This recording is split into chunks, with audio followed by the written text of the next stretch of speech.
আসসালামু আলাইকুম বন্ধুরা, কেমন আছেন? আশা করছি সবাই ভালো আছেন। তো এটা আমার প্রথম ব্লগ। তো ব্লগ বললে ভুল হবে। তো জাস্ট আমি নর্মালি আমার নতুন বাইকে আপনাদের মাঝে আর কি ভিডিও শেয়ার করছি। তো আমি এখন আছি হচ্ছে ঢাকা রংপুর রোড। তো চার মাথা পার হয়ে, তো আপনারা দেখতে পাচ্ছেন রাস্তা খুবই ব্যস্ততম রাস্তা এটা, যেহেতু হাইওয়ে, প্রচুর গাড়ি।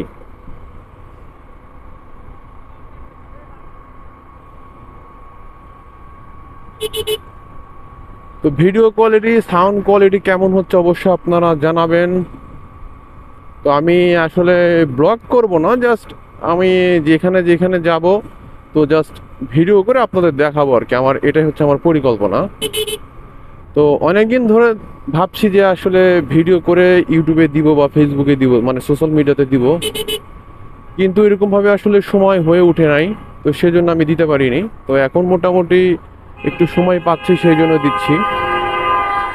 তো দেখতে পাচ্ছেন অনেক, মানে প্রায় অনেকগুলো গরুর গাড়ি চলে গেল। সামনে একটা দেখতে পাচ্ছেন গরুর গাড়ি, গরুবাহী একটা ট্রাক।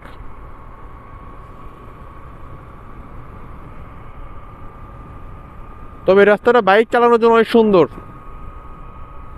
তবে আমি বেশি টানাটানি করতে পছন্দ করি না, আমি মূলত ইকো মোডের বাইকটা চালাই আর কি। সর্বোচ্চ 55 60 এরকম, মানে 55-র মধ্যেই থাকার চেষ্টা করি।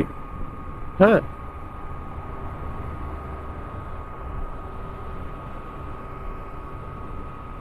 তো চলুন যাওয়া যাক। সামনে হচ্ছে বগুড়া মাটিডালি মোড়, যেটা বিমান মোড় নামেও পরিচিত। তো আমার বাসা বগুড়ার আশেপাশে আর কি। তো চলুন আপনাদের রাস্তা উপভোগ করানো যাক, দেখতে থাকুন। ভালো যদি লেগে থাকে অবশ্যই লাইক, কমেন্ট, সাবস্ক্রাইব করতে পারেন।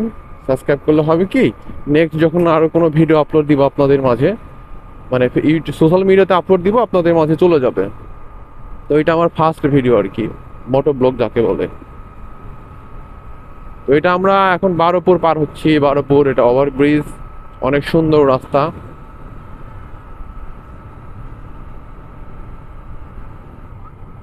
আশা করছি মাইক্রোফোনের কোয়ালিটি ভালো হচ্ছে, মানে আমি সঠিক জানি না আসলে, দেখলে বুঝতে পারবো যে কেমন কোয়ালিটি হচ্ছে। সেই রাস্তা, সেই মানে এখানে টান দেওয়ার জন্য অনেক উপযুক্ত একটা রাস্তা। তো আমি অত দূর যাবো না, আমি সামনে যে ব্যাক করবো আর কি। তো আমরা এখন যাব হচ্ছে Bogura BF shine school and কলেজের ওখানে যাব একটু। তো সেই জন্য আমাকে এখান থেকে ঘুরিয়ে যেতে হবে, এখানেই থামতে হবে। তো আমি এই যে এখান থেকে থেমে বাম দিক দিয়ে এদিক দিয়ে যাব, আপনারা দেখতে পারবেন। আমি থামিয়ে নিলাম।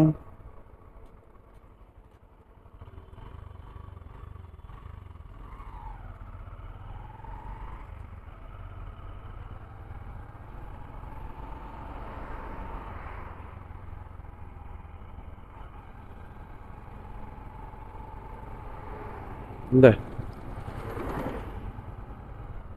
আসলে আমি দুঃখিত, আমি রং সাইড দিয়ে চলে আসছি, আমাকে যেতেই হলো এখন আসলে। মূলত এদিকে আসলাম আপনাদের ভিউটা দেখানোর জন্য আসলে। আমি আন্তরিকভাবে দুঃখিত, আমি রং সাইড দিয়ে চলে আসছি। আমি সচরাচর রং সাইড দিয়ে যাওয়া আশা করি না, তবে এটা আপনাদের জাস্ট ভিউ দেখানোর ক্ষেত্রে আমাকে আসতেই হলো ওইদিকে। এটা হচ্ছে বগুড়া বারোপুর যে ওভারব্রিজটা আছে সেটা। আমি মূলত সামনে যে ডান দিকে ঢুকবো।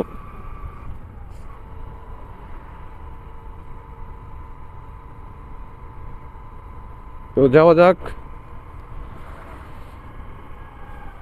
প্রচন্ড রোড, শীতকাল তারপরেও প্রচন্ড রোড। এখন আমি ডানে যাব।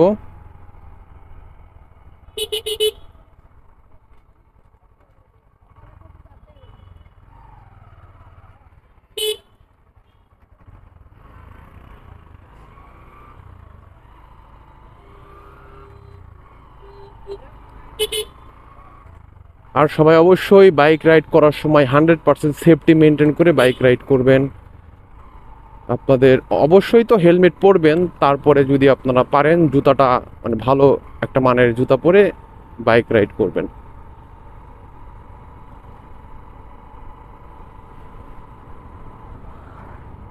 আর কেউ নতুন নতুন শিখে হাইওয়েতে আসার চেষ্টা করবেন না, কারণ সেই ক্ষেত্রে কিন্তু আপনাদের বিপদ হতে পারে, মানে আপনাদের গাড়িটা অ্যাক্সিডেন্ট হওয়ার সম্ভাবনা আছে।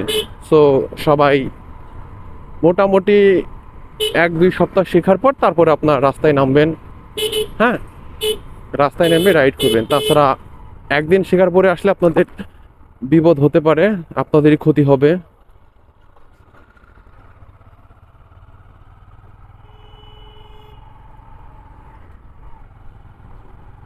তো যেটা বলছিলাম, এটা আমার প্রথম মানে ব্লগ বললে ভুল হবে, আসলে আমি তো ব্লগার না, জাস্ট নর্মালি একটা ভিডিও করছি আপনাদের জন্য, জাস্ট আমি কোথায় কোথায় যাই সেটা দেখানোর জন্য। তো আজকে এখন যাচ্ছি আমি বগুড়া বিমান বাহিনী school and college, BF shine school. তো সেখানে যাব, জাস্ট অতটুকু পর্যন্ত আপনাদের আমি দেখালাম আর কি।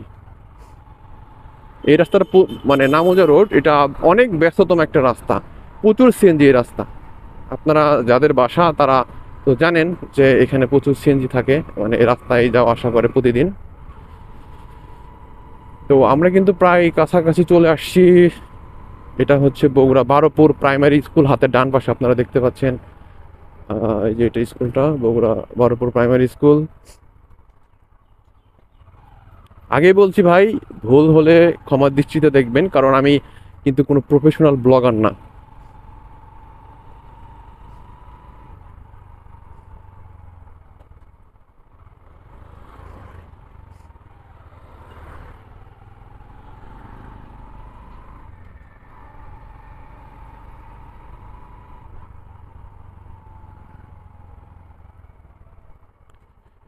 তো যারা যারা বিএফ শাইন স্কুল অ্যান্ড কলেজে পড়ালেখা করছেন বা করার ইচ্ছা আছে, তারা অবশ্যই আমাকে জানাবেন, বা কে কোথা থেকে দেখছেন অবশ্যই। আমরা চলে আসছি এই যে ওরা বিএফ শাইন স্কুল অ্যান্ড কলেজে, বন্ধুরা দেখতে পাচ্ছেন। তো এই ছিল মূলত ভিডিও, আপনারা দেখতে পাচ্ছেন আমার গন্তব্য এখান পর্যন্তই। তো সবাই ভালো থাকবেন, সুস্থ থাকবেন, এখানে আমার দরকার ছিল। আবার কোনো নতুন ব্লগে আপনাদের সাথে দেখা হবে। ধন্যবাদ সবাইকে। আসসালামু আলাইকুম।